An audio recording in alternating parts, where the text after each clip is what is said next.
에스라 10장 말씀을 통하여 아직도 소망이 있나니 라는 제목의 말씀입니다. 오늘 말씀은 어떤 말씀이냐면 에스라서는 성전 건축이 핵심이죠. 그래서 주신 말씀 메시지, 우리에게 나에게 주신 메시지가 뭡니까? 너의 무너진 영적 성전을 재건하라. 신앙이 무너져서 삶이 무너졌다. 그런데 삶의 문제를 해결하려고 해봤자 그 문제가 해결되지 않는다. 왜냐하면 신앙이 무너져서 삶이 무너졌기 때문이다. 그러므로 먼저 신앙을 회복하면 삶이 회복된다 라는 메시지를 주고 있는 것입니다. 에스라 다음에 나오는 느헤미야는 성벽 재건이 핵심이죠. 이 영적 메시지는 무엇입니까? 너의 무너진 영적인 성벽을 재건하라. 신앙을 회복하라. 그러면 삶이 회복된다 라는 그런 말씀이 되겠습니다. 그런데 여호와께서 이제 에레미야를 통해서 하신 말씀을 이루시죠. 그 말씀이 어떤 겁니까? 바벨론에 멸망당하고 포로로 끌려갈 것이요 70년 동안 포로 생활하는데 70년이 되면 고국으로 돌아오게 하리라 하신 약속의 말씀이에요. 그래서 그 여호와의 말씀이 그대로 다 이루어집니다. 뭔만 남았습니까? 바벨론 포로로 끌려가서 70년 동안 포로 생활하고 있는데 70년이 되면 고국으로 돌아오리라 그 말씀만 남았잖아요. 그 앞에 말씀들은 다 이루어졌죠. 그런데 여호와께서 그 말씀을 이루시기 위해서 바사 왕 고레스 온년에 고레스의 마음을 감동시키시고 고레스에게 명령하십니다. 그런데 놀랍게도 이 고레스가 여호와의 감동하심을 따라 그 명령에 순종해요. 그래서 그 여호와께서 명령하신 바를 행하기 위해서 공포도 하고 조소도 내립니다. 에스라 1장 1절로 4절 말씀 보면은 이 말씀이 기록되어 있죠. 조서의 내용이. 그 핵심을 우리가 살필 수 있지 않습니까? 그 다음에 또 언급된 내용을 보면 더 구체적으로 그 말씀의 의미를 알 수 있습니다. 그러면 여호와께서 감동하셔서 명령하신 말씀이 무엇이냐? 첫 번째, 히브리 사람은 고국으로 돌아가라. 두 번째, 돌아가서 성전을 건축하라. 세 번째, 거기에 필요한 모든 것은 다 채워줘라. 이게 고레스가 여호와의 감동하신가 명령에 따라 믿음으로 순종하여 공포도 하고 조서를 내린 내용이 되겠습니다. 그래서 이제 해방이 됐잖아요. 거국으로 돌아갈 수 있게 됐잖아요. 그런데 42,360명만 1차 귀환합니다. 남정과 여정이 7,700명 정도 되고요.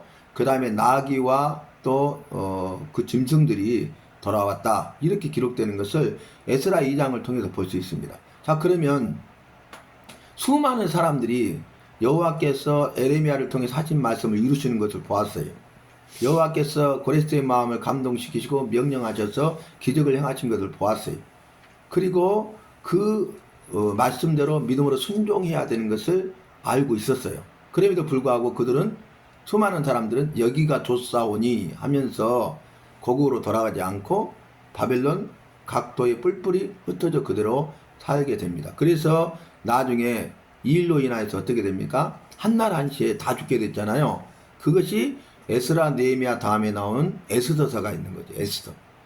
한날 한시에 하만을 통해서 그 모든 이스라엘 사람들이 다 죽게 됐어요. 그런데 여호와께서는 그럼에도 불구하고 모르드게와 에스더를 통해서 구원하십니다. 그들을 구원하시되 그 에스더서를 우리가 정확하게 보면은 여호와께서 그들을 구원하기 위해서 모르드게와 에스더를 통해서 일하시고 역사하시죠. 어떻게 하십니까? 반전을 일으켜요. 그리고 역전시키십니다. 그리고 기적을 체험하게 하십니다. 그래서 그날을 불임절로 지키지 않습니까? 여호와께서는 에스더서를 보더라도 어떻게 일하시고 역사하시냐. 나라의 흥망성쇠를 주장하시고 개인의 생사복을 주장하시는 분이신데 그 모든 걸 어떻게 이루시느냐. 말씀드린 대로 주님의 뜻대로 이루십니다. 그러니까 내 뜻을 내려놓는 훈련을 통해서 내 뜻을 다 내려놨을 때 주님의 뜻이 드러나는 것입니다. 주님의 뜻이 이루어지는 것입니다. 그때의 주님 뜻을 이루시는데 주님의 때가 다 된 거죠. 나를 내려놓고 주님의 뜻대로, 내 뜻이 아니라 주님의 뜻대로 내가 순종할 때 그때가 주님의 뜻이 이루어지는 주님의 때입니다. 그 주님의 때가 되면 주님께서 주님의 방법과 능력으로 신속하고 완벽하게 그 일을 이루시는 것입니다. 그 일을 이루시는데 주님의 사람들을 통해서 이루셔요. 누구를 통해서 이루셨어요? 모르드게와 에스더를 통해서 이루셨습니다. 그래서 우리가 말씀을 통해서 깨닫게 되는 게 뭡니까? 주님의 뜻대로 행하신다는 거예요. 근데 언제요? 주님의 때에 행하십니다. 그러니까 믿음으로 인내해야 됩니다. 그래서 주님의 뜻을 구하고 믿음으로 인내하고 주님의 때를 기다리면 주님의 때가 되면 주님께서 신속하고 완벽하게 주님의 방법과 주님의 능력으로 일하시는 것입니다. 내 방법이 아닙니다. 내 힘과 능력으로 되는 것 아닙니다. 주님의 방법과 주님의 능력으로 일하십니다. 그런데 주님의 사람들을 통해서 이루신다. 모르드게와 에스더를 통해서 이루셨던 것처럼 이 시대에 우리를 통해서 나를 이룰 수 있기를 바랍니다. 나를 통해서 쓰임 받을 수 있기를 바랍니다. 나를 통해서 이루시는 우리 주님을 우리가 만나야 되는 것이죠. 자, 그런데 포로 귀환했잖아요. 42,360명이잖아요. 그러니까 그들이 에스라 2장 보면 영광스러운 이름으로 기록되어 있어요. 그들은 어떤 사람이에요? 여호와의 말씀이 이루어진 것을 체험했죠. 기적을 행하시는 것을 체험했죠. 그리고 여호와의 말씀에 따라서 믿음으로 순종하여 거국에 돌아온 사람들입니다. 그래서 그 믿음으로 순종한 그들의 이름을, 영광스러운 이름을 에스라 2장에 기록하고 있어요. 그런데 오늘 10장 말씀을 읽었죠. 10장 말씀을 보면은 이 다음 단락에 무슨 내용이 나오냐면은, 자, 영광스러운 이름으로 기록됐던 그 고국 귀환한 사람들 중에 거의 대부분 대다수의 사람들이 오늘 부끄러운 이름으로 기록돼요. 영광스러운 이름으로 기록된 사람들이 부끄러운 이름으로 기록됩니다. 아이러니하죠. 그죠? 자, 오늘 말씀 우리가 살펴보면 그 의미를 알 수 있습니다. 10장 1절 말씀 보면 에스라가 어떤 사람입니까? 학사 겸 율법에 능한 학자죠. 그리고 그는 제사장이고 선지자의 사명을 감당했던 사람 아닙니까? 그러니까 포로 귀환한 백성들의 지도자입니다. 지도자. 에스라를 통해서 성전 재건의 역사가 진행됩니다. 그런데 이 에스라가 여호와의 성전 앞에서 엎드려 울며 기도했어요. 그러면서 자기 죄를 자복합니다. 근데 여기서 우리가 놀라운 것은 에스라는 죄가 없다는 거예요. 에스라는 죄를 범하지 않았다는 거예요. 에스라는 죄가 없고 에스라는 죄를 범하지 않았거든요. 근데 여호와의 성전 앞에서 엎드려 울며 기도하되 죄를 자복했다는 거죠. 자, 이 뭘 연상시켜 줍니까? 아, 이 사람이 죄를 지었구나. 큰 죄를 지었구나. 그래서 지금 내자로 말하면 통에 자복하고 있는 거죠. 좀 통에 자복하고 있어. 그런 의미잖아요. 그런데 왜 에스라가 이렇게 기도했을까요? 그 다음에 말씀을 계속 살펴보면 먹지도 마시지도 않으면서 기도해요. 금식하며 기도한 것입니다. 근데 그 이유가 뭐냐면 지금 여호와의 말씀에 믿음으로 순종해서 거국에 돌아왔잖아요. 그죠?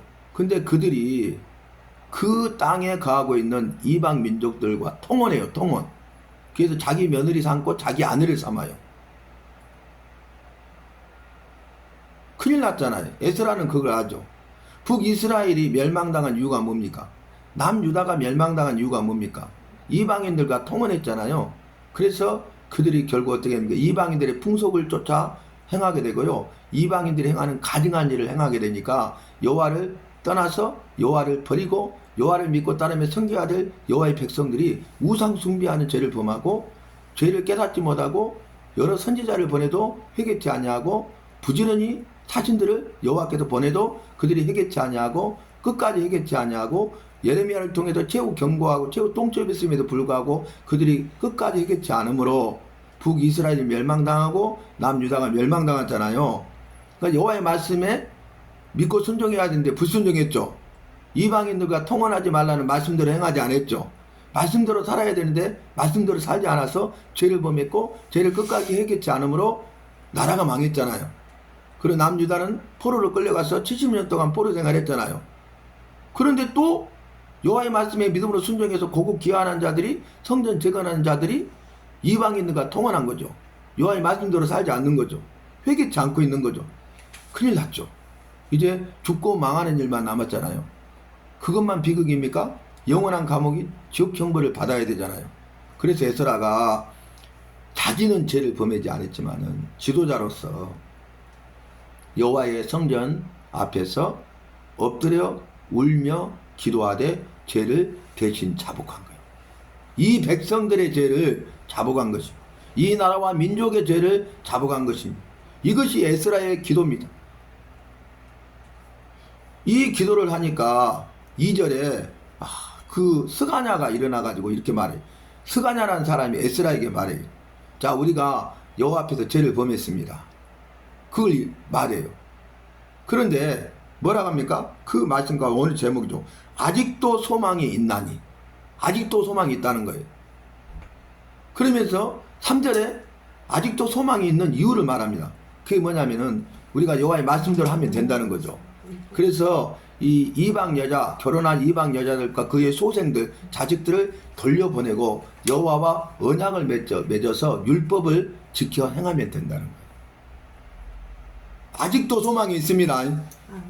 여러분, 절망 가운데 있고 절망뿐이고 소망이랑은 찾아볼 수 없는 그때라도 아직도 소망이 있음을 잊지 마시기 바랍니다.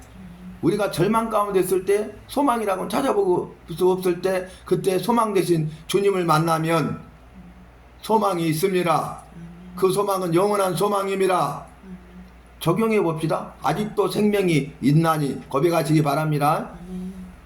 사망과 생명이 한 걸음뿐이고 내가 그 죽음의 이기 가운데 경각간에 있다 할지라도 아직도 생명이 있습니다. 생명이신 주님을 만나면 됩니다. 생명이신 주님을 만나면 영원한 생명을 누리게 됩니다. 그래서 우리 개인의 삶 속에 이걸 적용할 수 있다는 것입니다. 핵심이 뭔가요? 이들은 말씀대로 믿고 순종해서 고국 기한했죠. 말씀대로 살았죠. 근데 이방인들과 통화하지 말라는 말씀대로 살지 못했죠. 그죠? 근데 에스라가 회개 기도함으로써 이들이 회개하고 돌이키게 돼요. 나중에 보면 어떻게 합니까? 이 이방 여인들과 소생들을 돌려보내요. 다시 말씀대로 사는 겁니다. 말씀대로 살아야 되고 말씀대로 살지 않는 게 죄라고 그랬죠. 죄에 대한 회개는 다시 말씀대로 사는 거라겠죠. 이들이 말씀대로 살았잖아요. 근데 이방인과 통화하지 말라면 말씀대로 살지 못했잖아요. 그러니까 에스라가 대신 회개 기도함으로써 이들이 깨닫고 회개하죠. 다시 말씀대로 살기 위해서 이방 여인들과 그의 소생들까지 돌려보내죠. 그래서 슬로건이 뭡니까? 말씀대로 살자, 다시 말씀대로 살자입니다. 오늘 이 말씀을 통해서도 그걸 우리에게 말씀하고 있는 것입니다. 정말 놀라운 일 아니겠어요? 그래서 나중에 보면은 이렇게 합니다. 이들의 이름이 기록되는데 제사장들부터 이름이 기록돼요. 그러니까 지도자들도 통원했다는 거죠. 여호와의 말씀대로 살지 않았다는 거죠. 제사장들 가운데 이러하고 그리고 백성들까지 다 통원했던 사람들의 명단. 근데 그것이요, 처음에 2장에서는 영광스러운 이름으로 기록됐었죠. 근데 부끄러운 이름으로 기록되죠. 우리가 말씀대로 살았을 때는 영광스러운 이름으로 기록됐죠. 말씀대로 살지 않았을 때는 부끄러운 이름으로 기록됐죠. 근데 그들이 다시 회개, 즉 다시 말씀대로 사니까 그들이 부끄러운 이름으로 기록되지만 이방 여자와 소생들을 돌려보낸 사람들의 명단이 됩니다. 똑같은 명단이 그런 의미가 주어집니다. 그래서 회복이 되는 거죠. 회복. 여기에서 우리가 알 수 있는 게 뭡니까? 여호와의 말씀대로 사는 것이 영광스러운 이름입니다.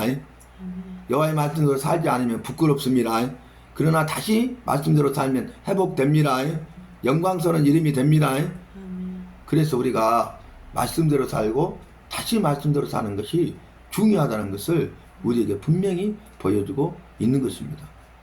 여러분, 말씀대로 삽시다. 제가 한 일주일간인데 이런 말을 들었어요. 충격을 받았는데, 그게 뭐냐면은 이제 그 여 집사님이 교회를 이렇게 주일 예배에 안 오신 거예요. 그러니까 그 교회 사모님이 전화를 해가지고 오늘 무슨 일 있으셨어요? 그렇게 물어보고 오늘 주일 예배를 못 들으셨으니까 저녁 예배라도 드리면 하나님이 기뻐하실 것 같아요. 이렇게 말을 했어요. 근데 그분이 그 말을 하자마자 뭐라고 대답했냐면은 나는 예배보다 걔가 더 중요한 사람이요. 나는 예배보다 걔가 더 중요한 사람이요. 그러니까 실체가 드러난 거죠. 실체가. 그러니까 이렇게 막 하고 막 이렇게 손 들고 찬양하고 막 이렇게 예배 드리고 그러니까 어때요? 모르잖아요. 근데 순간 그게 나온 거예요. 순간. 나는 예배보다 걔가 더 중요한 사람이요. 좀 전에 걔가 죽었다고 연락 왔어요. 그래요? 방금 옆에서 그네 좀 전에 걔가 죽었다고 연락 왔다고. 그러니까 내가 그랬어요. 아, 그 걔가 죽겠구나. 죽었다고 하네. 방금. 지금 기가 막히죠, 여러분. 우리에게 주는, 나에게 주는 메시지가 있잖아요. 나는 어떻습니까? 나는 어떤 사람입니까? 예배보다 더 중요한 것들이 있습니까? 나는 예배보다 걔가 더 중요한 사람이요. 나는 예배보다 그 무엇이 더 중요해. 나는 그것이 더 중요한 사람이요. 우리에게 다 그런 것들이 있다는 거예요. 나에게도 그런 것들이 있다는 거예요. 예배를 우리가 중요하게 생각해야 됩니다. 예배를 사모해야 됩니다. 예배를 준비해야 됩니다. 예배를 사모하는 자가 되세요. 예배를 준비하는 자가 되세요. 그럼 예배를 통해서 주님이 주신 그 모든 것을 다 받아 누릴 수가 있습니다. 주님께서 예배를 통해서 일하시고 역사하시는 거예요. 주님이 예배를 통해서 일하시고 역사하시는데 강력하게 역사하십니다. 기적을 행하십니다. 문제를 해결해 주십니다. 마음에 선 기도 제목을 다 이루어 주십니다. 기도에 응답해 주십니다. 영육간의 결박을 풀어 주십니다. 영육간의 모든 문제 해결자가 되어 주십니다. 나를 지키시고 보호하시고 인도하시고 내 남편과 아내와 자녀들과 가정과 생업과 하는 모든 일을 지키시고 보호하시고 인도하십니다. 그래서 우리는 예배자가 되어야 돼요. 우리 주님은 예배하는 자를 찾으신다고 분명하게 말씀하고 있잖아요. 자, 이들은요, 보세요. 우상 숭배의 길로 행했어. 그 시작이 뭐라고요? 여호와의 말씀대로 살지 않았어. 어떤 말씀이요? 이방인들과 통혼하지 말라는 여호와의 말씀대로 살지 않았어. 그리고 회개치 않았어요. 그러니까 북이스라엘이 망하고 남유다가 망했다니까요. 여러분, 북이스라엘에게 여러 선지자를 통해서 말씀하셨잖아요. 그런데 그들이 회개치 않고 끝까지 회개치 않으니까 최후 경고, 최후 통첩했죠. 그게 뭐냐면 지금이라도 회개하고 돌아오면 살리니와 그렇지 않으면 죽고 망하리라. 아수를 통해서 너희가 멸망당할 것이다. 그렇게 말씀하셨잖아요. 최후 경고, 최후 통첩이죠. 그러면 최후 경고, 최후 통첩의 말씀을 드려야 되잖아요. 그런데 죄가 이렇게 무서워. 듣지 않아요. 그래서 결국 그 말씀이 이루어졌다겠죠. 주전 722년에 아수를 통해서 북이스라엘이 멸망당했잖아요. 말씀드린 대로 남유다는 눈으로 똑똑히 봤어요. 여호와의 말씀이 이루어진다는 것을 똑똑히 봤어요. 여호와는 말씀하시고 하신 말씀을 이루시고 여호와는 말씀하시고 하신 말씀을 이루시되 반드시 이루시는 분임을 분명히 봤죠. 그러면 우리 같으면 회개할 것 같잖아요. 나라면 회개할 것 같잖아요. 우리라고 나라고 다를 바 없어요. 남유다도 이방인들과 통혼하고 우상숭배의 길로 행하고 그래서 결국 그들이 회개치 않아요. 예레미야 선지자를 통해서 최후 경고하고 최후 통첩하는데 끝까지 회개치 않아서 결국 여호와의 말씀대로 바벨론을 통해서 멸망당하고 모든 것을 잃어버리고 그리고 바벨론 포로로 끌려가서 70년 동안 포로 생활하게 된 것입니다. 여호와께서 말씀하시면 들어야 됩니다. 회개 다시 말씀대로 살아야 됩니다. 그리고 여호와께서 최후 경고, 최후 통첩하시면 우리는 그때가 마지막인 줄 알아야 돼요. 그때라도 회개하고 돌이킬 수 있기를 바랍니다. 그때라도 회개하고 다시 말씀으로 살 수 있기를 바랍니다. 그것이 죽지 않고 사는 길입니다. 사망에서 생명으로 옮기는 길입니다. 지옥에서 천국으로 옮기는 것입니다. 영벌을 면하고 영원한 생명과 복을 누리는 것입니다. 그래서 여호와의 말씀을 들으세요. 여호와의 말씀대로 삽시다. 말씀대로 살지 못하여 죄를 범했다면 다시 말씀대로 삽시다. 여러분, 일본에 복음이 더 먼저 전해졌잖아요. 그래서 선교사들이 가서 순교하기까지 복음을 전했고 수많은 일본 사람들이 예수님을 믿게 됐잖아요. 구원받게 되고 구원받은 백성의 삶을 살게 되었잖아요.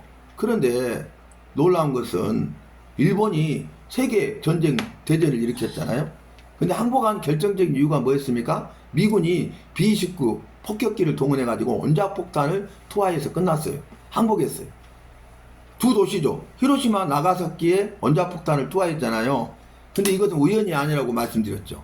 필연입니다. 주님의 뜻과 계획 가운데 있습니까? 아니 왜 하필이면 그 사람들 무슨 죄가 있건데 히로시마 나가사키가 완전히 폐해가 됐을까? 그 사람들 불쌍하다, 안타깝다. 인간적으로 그렇게 생각할 수 있죠. 그러나 그렇지 않다는 거예요. 왜냐하면은 일본은 우상의 나라입니다. 우상의 소굴입니다. 지금 일본에는 모든 게 다 신이에요. 잡신이 800만이나 된다고 하더라고요. 800만. 어떻게 800만을 다 세겠어요? 우상의 나라죠. 우상의 소굴이죠. 근데 그때 당시에 일본이 우상의 나라인데 가장 우상의 소굴이 히로시마 나가사키 두 도시예요. 예수 믿는 사람들을 핍박하는데 선교사님들을 붙잡아서 때리고 감옥에 가두고 숨겨 죽여요. 그리고 예수 믿는 일본 성도들을 붙잡아서 때리고 감옥에 가두고 죽여요. 그래서 수많은 선교사님들이 순교하고 수많은 일본 성도들이 순교해요. 근데 거기에 가장 앞장섰던 가장 악랄한 곳이 히로시마 나가사키예요. 여호와께서는 보고 계십니다. 알고 계십니다. 죄에 대해서 진노하시고 반드시 심판하십니다. 네 행위대로 갚아주리라 말씀하셨습니다. 우리의 원한을 신원하시는 분이십니다. 믿는 자의 원한을 신원하시는 분이십니다. 그런데 어떻게 이 죽였냐면은 붙잡아서 해유를 해도 말을 듣지 않잖아요. 예수님을 배신하지 않잖아요. 그러면은 구덩이를 파요. 구덩이를 파는데 이 사람의 몸에 3분의 2가 들어갈 수 있도록 한 1m 20 정도 구덩이를 파는데 사람 몸만 들어갈 수 있도록 깊이는 1m 20 정도. 그리고 거꾸로 매달아 쳐박아요. 그러면 온통 흑암이죠. 온통 흑암. 그리고 딱 쌓여서 답답하죠. 거꾸로 매달으니까 피가 밑으로 쏠리잖아요. 그러면 터져서 죽죠. 그러니까 죽지 말라고 고통받고 끝까지 고통받으라고 송곳으로 양쪽 귀에 구멍을 뚫어요. 그래서 거꾸로 쳐박아 놓으면은 피를 떡떡떡떡 흘려요. 고통을 계속 심한 고통을 받다가 피가 다 없어지면 그때 죽어요. 이렇게 죽였어요.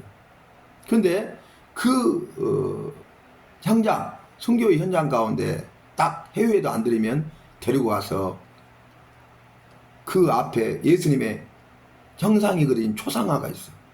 이걸 짓밟고 가면 너는 살 수 있다. 그러나 그렇지 않으면 너는 죽는다. 둘 중에 하나를 선택하라 그래요. 근데 딱 가서 보니까 선교사가 가서 보니까 그 초상화를 보니까 얼마나 많이 짓밟혔는지 이렇게 찌그러지고 달았어. 예수님의 형상이. 그러니까 수많은 사람들이 예수를 부인하고 삶을 택한 겁니다. 예수님을 짓밟고 간 겁니다. 근데 그에 못지않게 수많은 사람들이 순교자가 됐어요. 이 차이가 뭔지 아십니까? 믿음이 있느냐 없느냐예요. 죽음 앞에 드러납니다. 순간 드러난다니까요. 숨길 수가 없다니까요. 나는 예배보다 죄가 더 중요한 사람이요. 순간 드러난다니까요. 우리의 믿음이요. 고난이 오고 환난이 오고 핍박을 당하면 다 드러나는 거예요. 진짜 믿음인지 가짜 믿음인지 죽음 앞에서 그 믿음이 드러나는 거예요. 내 믿음이 진짜 믿음인지 가짜 믿음인지 드러나는 것이에요. 선교사가 목숨을 걸고 와서 선교하고 죽도록 선교하고 그 다음에 순교를 각오해 왔잖아요. 순교한다고 작정했잖아요. 근데 선교사가 그 현장 앞에 있으니까 너무 막 가슴이 먹먹고 아픈 거야. 예수님의 형상이 어때요? 막 찌그러지고 다 달대로 달라고. 수많은 사람이 짓밟고 간 거예요. 자기도 지금 죽음 앞에 있잖아요. 그렇게 마음이 아파. 근데 그때 살 것인가 죽을 것인가 막 왔다 갔다 하는 거예요. 삶과 죽음 앞에. 내가 예수를 부인하고 이 수많은 사람이 그랬으니까 나도 짓밟고 짓이기고 가서 살 것인가 아니면 순교할 것인가 죽을 것인가 막 왔다 갔다 하는 거예요. 그때 뭔가 음성이 딱 들리는데 깨달음이 있는데 그게 뭐냐면 우리 주님이 이렇게 말씀하셔요. 나를 짓밟고 가라. 내가 이를 위해서 왔다. 그러시는 거예요. 나를 짓밟고 가라고. 내가 이를 위해서 왔다. 그 짓밟고 간 사람이 우리고 바로 나예요. 그죠? 이 죄인들을 위해서 오셨습니다. 그럼에도 불구하고 오셨습니다. 기꺼이 짓밟히기를 원하십니다. 자기의 생명을 내어주십니다. 왜요? 우리를 나를 사랑하시니까. 왜 우리를 나를 구원하시기 위해서. 그래서 나를 사랑하신 그 주님의 사랑이 얼마나 큰지를 우리가 알아야 돼요. 그게 다 있는 거예요. 수많은 사람들이 짓밟고 갔는데 너무 마음이 아팠는데 우리 주님이 너도 저 사람들처럼 짓밟고 가라. 내가 이를 위해서 왔다. 내가 나를 부인하고 내 십자가를 지기 위해서 왔다. 나를 희생하기 위해서 왔다. 내 생명을 내주고 너를 살리러 왔다. 그럼에도 불구하고 나는 너를 사랑한다. 끝까지 사랑한다. 이 음성이 들리는 거예요. 그러면 그 선교사는 어떻게 할까요? 주님을 부인할 수가 없는 겁니다. 주님을 만나잖아요. 주님의 은혜가 임하잖아요. 못할 것이 없습니다. 무서울 것이 없습니다. 모든 것을 할 수 있습니다. 아멘. 내 힘과 능력으로는 순교할 수 없어요. 그러나 주님의 은혜가 임하면 순교할 수 있는 겁니다. 여러분, 최후 경고, 최후 통첩했어요. 미군이요, 이 B-19 폭격기로 폭격하기 전에 일본어로 된 전단지 삐라를 히로시마 나가사키 상공에서 수도 없이 투하했다니까요. 땅에 막 밟힐 정도로, 쌓일 정도로. 그러면 맨날 몇 시에 다 떠나라. 그 전에 이 최후 경고, 최후 통첩이잖아요. 근데 안 떠난 거예요.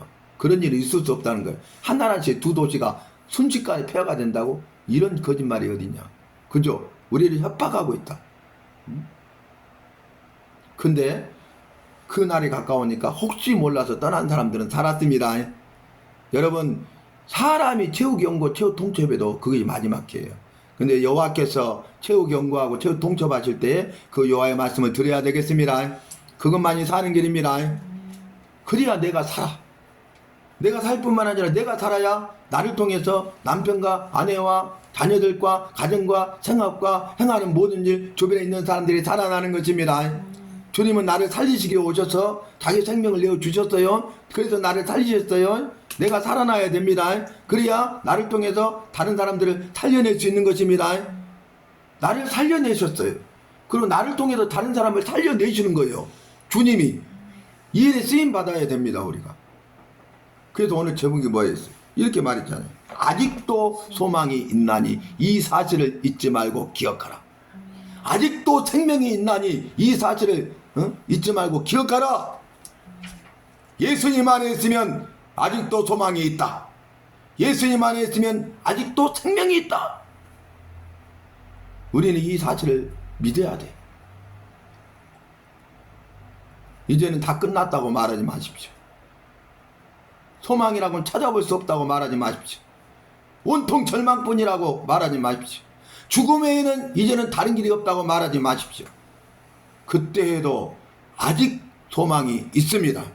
아직도 소망이 있습니다. 소망생인 주님을 만나면 됩니다. 그러면 영원한 소망으로 차고 넘치게 됩니다. 죽음의 위기 가운데 있을 때 아직도 생명이 있나니 하신 말씀을 잊지 말고 기억하십시오. 생명 되신 주님을 만나면 되는 것입니다. 생명 되신 주님을 만나면 영원한 생명을 누리게 됩니다. 그래서 적용을 하세요. 아직도 소망이 있다.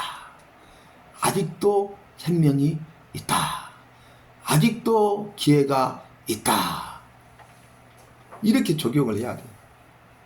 그래서 우리는 여호와의 말씀을 통해서 여호와의 말씀대로 행하고 그리고 다시 말씀대로 행해야 되겠습니다. 오늘도 내일도 죽을 때까지 주님 부르실 때까지 우리가 해야 될 일이 뭐라고요? 말씀대로 살자. 다시 말씀대로 살자입니다. 그렇게 하십시다. 아멘. 오늘 에스라가 자기는 죄를 범했지 않았고 죄가 없었죠. 에스라가 통언하지 않았잖아요. 이 죄를 범하지 않았잖아요. 그러니까 당연히 죄도 없죠. 그런데 에스라가 여호와의 성전 앞에서 엎드려 울며 기도하되 자기 죄를 자복하고 그 백성들의 죄를 자복하고 대신 자복하고 그리고 먹지도 마시지도 않으면서 금식하면서 간절히 기도했잖아요. 그 에스라를 통해서 백성들이 다 변합니다. 에스라가 살아나니까 백성들도 살아납니다. 에스라가 세워지니까 에스라를 통해서 백성들도 다시 세워집니다. 그래서 한 사람이 중요한 거예요. 깨어있는 한 사람, 기도하는 한 사람, 회개하는 한 사람, 말씀대로 사는 한 사람, 다시 말씀대로 사는 한 사람이 중요합니다. 그 한 사람 에스라를 통해서 주님은 이 백성을 다시 새롭게 하셨습니다. 이스라엘 백성을 다시 새롭게 하셨습니다. 오늘 이 시대에 에스라와 같은 그 깨어있는 한 사람, 기도하는 한 사람, 말씀대로 사는 한 사람, 다시 말씀대로 사는 그 한 사람을 통해서 주님은 일하십니다. 우리를 나를 그 한 사람으로 부르고 계십니다. 나를 통해서 그 일을 하시기를 원하십니다. 내가 깨어 있어야 되겠습니다. 내가 기도해야 되겠습니다. 내가 말씀대로 살아야 되겠습니다. 내가 회개해야 되겠습니다. 내가 다시 말씀대로 살아야 되겠습니다. 결론, 아직도 소망이 있습니까? 아직도 생명이 있습니까? 끝까지 포기하지 마십시오. 죽을 때까지 우리는 말씀대로 살고 다시 말씀대로 사십시다. 목숨 끊어지는 그날까지, 내 생명 다할 때까지 절대로 잊지 마세요. 나는 어떻게 살아야 돼요? 말씀대로 살아야 돼요. 어떻게 살아야 돼요? 다시 말씀대로 살면 되는 것입니다. 그래서 주님 품에 안겨서 주님이 주시는 영원한 평안과 기쁨과 힘을 누리는 영원한 안식을 누릴 수 있는 저와 여러분이 되시기를 바라고 주님의 이름으로 부탁하고 주님의 이름으로 마음껏 축복합니다.